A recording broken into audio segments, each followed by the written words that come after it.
Joining us in the studio is Cristiano. Hello. Hello. How you doing, mate? All good? Very, very, very good. Lincolnshire's biggest podcast. Yeah. Great to be here. Yeah. What a studio this is. Incredible. Yeah, man. Touring Beatles Dub Club. I am indeed, yes. That's why I'm here in the beautiful city of Lincoln. Yeah. I was playing at the Drill last night. But yeah, I've been very busy the last couple of years doing a DJ show called the Beatles Dub Club, which kind of started off as like a passion project. I literally just thought I'd do it a handful of times at festivals maybe.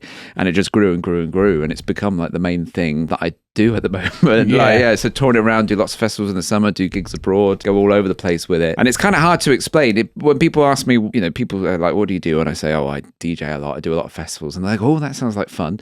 What kind of stuff do you play? And then I say, reggae versions of Beatles songs. The whole idea was that, in fact, that I'm a big Beatles fan, but been DJing for years and years and years, but would rarely play their songs out and about. I mean, I even had a residency in a room at a nightclub in Sheffield, and it was like 60s, 70s, 80s music is what I would play in that room, and I would DJ 4 or 5 hours each week. But even in that room, I didn't even play Beatles songs that often. They just sort of don't really go down that well on the dance floor. But there's so many like cover versions and remixes and mashups and all sorts of takes on the Beatles tunes that I thought there could be a fun festival take on maybe an hour and a half of like the Beatles music in these different styles. Yeah. So you hear a lot of reggae, a lot of dub, a lot of ska, some drum and bass, and kind of go all over the place with it. And because it's a lot more like dance floor friendly, it seemed to go down quite well.